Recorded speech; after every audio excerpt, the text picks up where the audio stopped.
afternoon, everybody. My name is Naomi. I am the Head of People Science at Hive, and I'm really excited to be at the CIPD conference this year with you all, and really excited to talk to you over the next 30 minutes about the power of employee voice.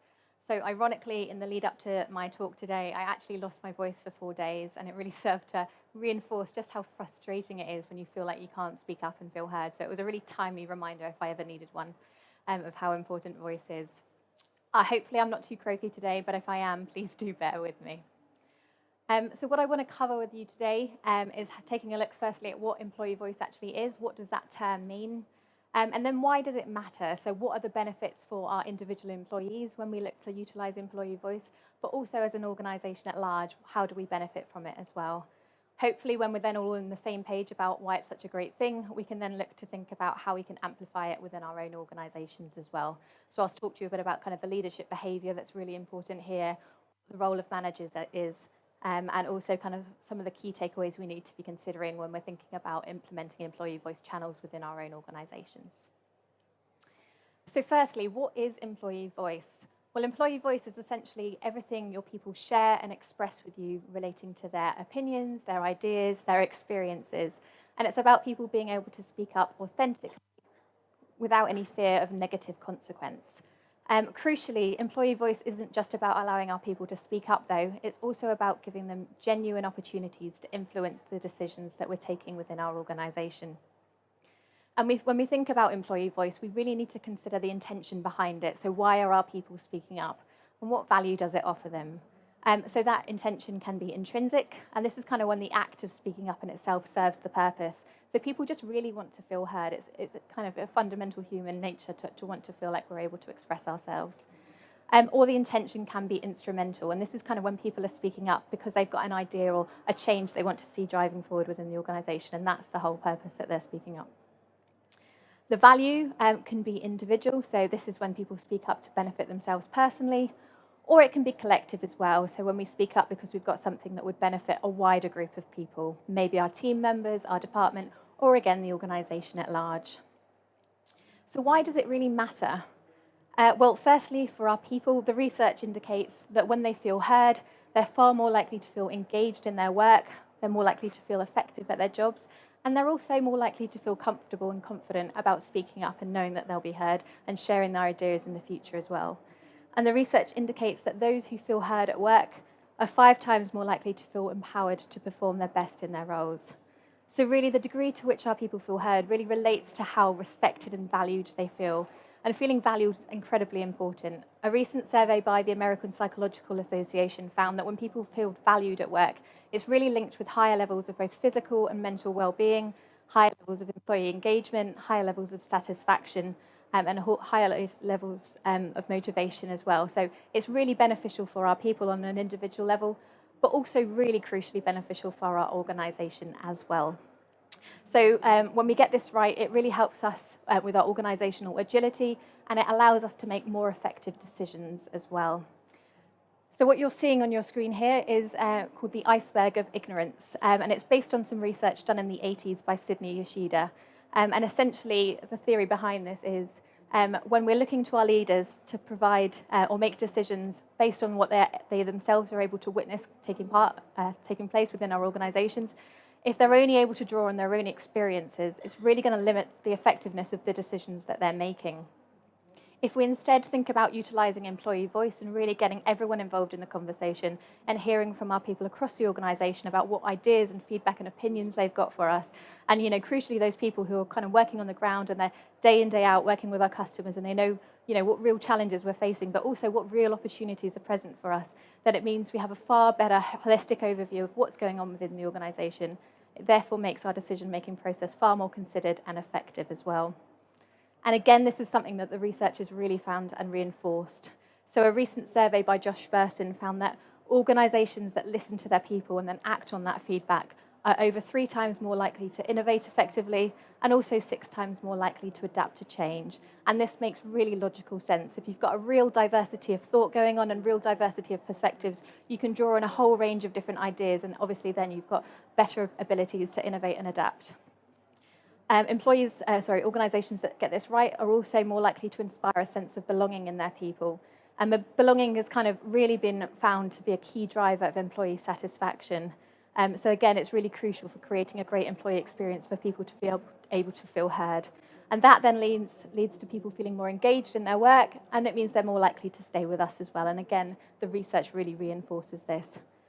And finally, we're more likely to have satisfied customers that stay with us. And again, if we think about the fact that we're getting that ground level insight from our people who are working alongside our customers day in, day out, understand what their needs are, what their challenges are, we can then make our decisions accordingly. And it means that they're far more likely to have a better customer experience.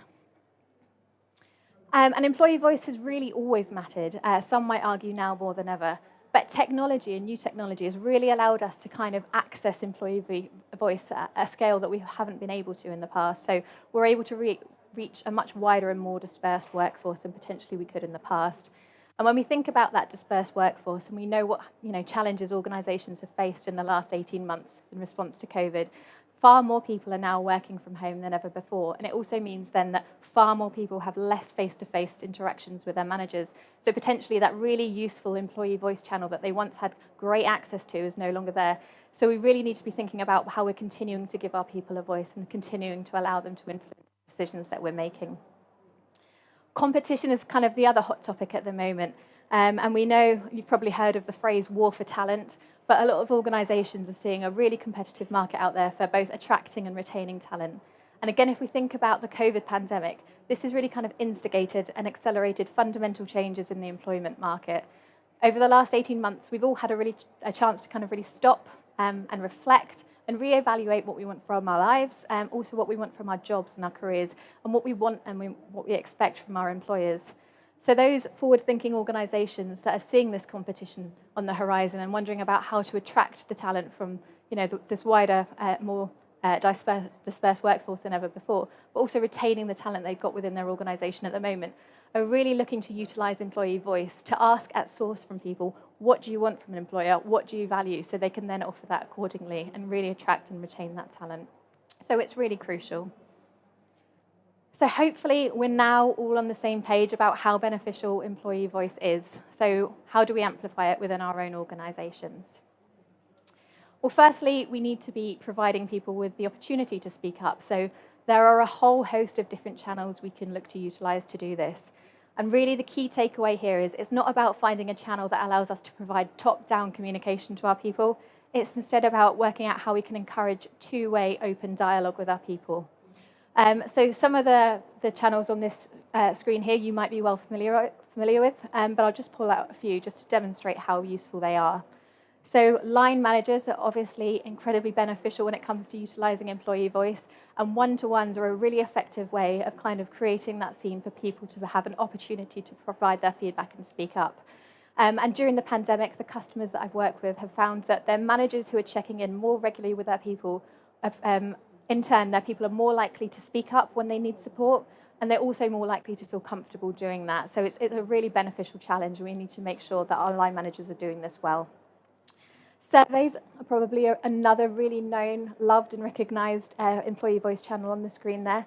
And again, when we're thinking about surveys and customers that I've worked with during the pandemic, we've seen that they've been using pulse surveys in a really targeted way to allow them to adapt to what's going on at that present moment in time. So obviously at the start of the pandemic, when we had people shifting from working in an office one day to essentially overnight having to work from home, it was about checking in to see how people were feeling about this sudden change, and did they even have the basic tools they needed to work effectively from home, so that then the organisation could support them accordingly. Similarly, when we're thinking about what the future of work looks like, I mean, for the best laid plans in the world, a lot of that has changed for most organisations as well. So it's about really understanding what that looks like for us now. And a lot of organisations are trying to find out from their people what they actually want that to look like. So what appetite is there to return to the workplace? What challenges are people facing working from home if they're going to continue to work remotely? And if they need people to come back into the workplace, kind of what concerns do people have? Because if they then have that information, they can try and mitigate it in their approach. And it means people will feel far more supported and more likely to feel comfortable returning to the workplace as well. And finally, always-on listening tools are another really incredible, useful employee voice channel. And again, this is something I've seen work really well recently. So an always-on listening tool is when you provide your people with an avenue to speak up at any point in time when something's on their mind. And in the first 3 months of the pandemic, the always-on listening tool that we provide for our customers, we saw an increase of 170% in the use of it. So it really shows that during times of uncertainty, people really want to feel heard, and they need an avenue through which to kind of express their concerns, ask their questions. So if you're providing them with this channel, you're getting the insight you need to adapt and act accordingly, but it also really signals to your people that you care and you value what they have to say as well. And it's not just about finding one employee voice channel and sticking with it. Actually, the research indicates that it's about utilising multiple different employee voice channels and allowing people different ways of getting in touch with you. So organisations that do this tend to rate their organisational performance far higher. And again, it's something we see at Hive regularly. Those of our customers who use all of our different employee voice channels actually are more likely to see that the people are really going to recommend them as a great employer than those who just maybe pick one. So it's about understanding what channels are available, which ones might work for you, and then picking a few. So as well as providing a channel for people to speak up, we also need to be creating a climate and an environment in which they feel safe to do this. So we really need to be building a basis and a foundation of trust. And there are a few key ways that we can do this. So internal communications is a really great way. So to create a culture of openness and transparency with our people, which then leads to this culture of trust, we need to be really open with people about what's going on within the organisation. What decisions are we taking and why are we taking them? Because this helps to bring them on the journey with us. And if we're not seen to be hiding something, people are more likely to trust what we're doing. Manager relationships, I've already touched on, but these are really key. Our managers are in a really unique position. They kind of act as the gatekeepers of employee voice to a large degree. So we need our managers to be creating a really safe space within their teams and really encouraging open and honest two-way communication with their people. And I think we know within our management population, quite a lot of people have often been promoted because of their technical ability, not necessarily because they have those core people skills that make them comfortable and confident to have these types of conversations. So we need to understand as an organisation what training and support we can offer them that makes them comfortable having these conversations to ensure they're really taking place, because they're so important. And finally, leadership behaviours are also a key part of the puzzle here. So we really need our leaders to be authentically bought into hearing what people have to say and then really using that insight to drive the decisions that they're making. We also need our leaders to be role modelling this type of behaviour, because we know the behaviours that get witnessed within our organisation become embedded as part of our culture. And again, this is something I've seen great examples of during the pandemic. So senior leaders being really vulnerable with their workforce and kind of sharing personal well-being stories in order to signify to other people that it's actually safe to do this and it's encouraged. And we want you to speak up if you need some help. So trust comes from a sense of psychological safety. And this is the extent to which our people feel safe to speak up, to share and express their ideas, their concerns, their fears, and even express ideas if they're different from other people's as well. And the research suggests that actually organisations would really benefit from focusing more on creating their sense of psychological safety within their organisations. So at the moment, the current research suggests that 4 in 5 people don't feel comfortable about being truthful when they're talking about what they want from an employee experience. Over half of people avoid having difficult conversations with their managers or their colleagues. Nearly half of people have witnessed misconduct at work but haven't raised the concern because they haven't felt able to. And nearly 43% of people are more likely to tell their leaders what they think they want to hear rather than how they really feel. And if we then start to think about more sensitive subjects, so well-being and mental health, again, the research is pretty dire about the state that we're in. So over half of people don't feel comfortable talking to their manager about their mental health. 95% of people have never spoken to HR about issues relating to stress or mental health. And nearly a third of people worry that speaking up about their mental health might impact their promotion opportunities at work or might lead to them being fired. So when we're thinking about really important topics like this, it's crucial that we're getting it right. A recent study by Deloitte and the mental health charity Mind estimated that the cost of mental health problems costs UK employers up to £45 billion a year. So we really need to be making sure that we're providing our people with the opportunities and the avenues through which to speak up when they need help, so we can understand what support they need and we can then offer it. So there are definitely leadership behaviours that we can make sure we're implementing in order to increase the sense of safety and trust within our climate and our culture. And authentic leadership is really kind of the crucial one here. So authentic leadership is a leadership style that's associated with really transparent and ethical behaviour. So authentic leaders are really self-aware and they act in ways that other people view to be really genuine. Authentic leaders are also very much encouraging the open sharing of information, and they really want to hear the feedback and opinions from other people as well. And there are two kind of key behaviours that form part of authentic leadership that I want to discuss as well today. So this is active listening and empathy. So active listening is defined as, really listening to what someone has to say intentionally, with focus and without any judgment. And I think we all like to think we're a pretty good listener, but actually the research suggests that the average person only listens with about 25% efficiency. So it's definitely a skill we would all benefit from trying to master slightly more. And when we're actively listening to people, and we're really hearing what they have to say, and they can, we all know when someone's being genuine with us, and we understand when someone's kind of listening to us but not really listening, versus that person who's really attentive and really focused on what we have to say.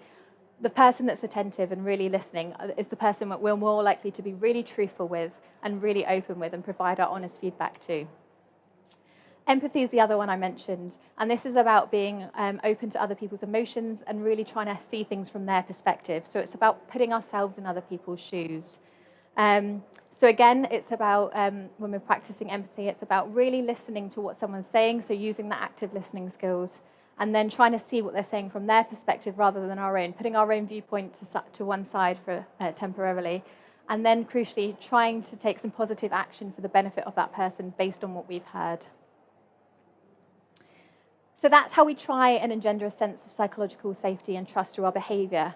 But with the best will in the world, we know that not everyone is always going to feel safe to speak up, especially when we think about those sensitive topics like well-being. Some people might feel still slightly hesitant, but it's important that we're still hearing from them when they need to speak up. So sometimes it's also about thinking about confidentiality and what channels can we implement that protect people's identity, because if their identity is protected, they're more likely to speak up and be really truthful.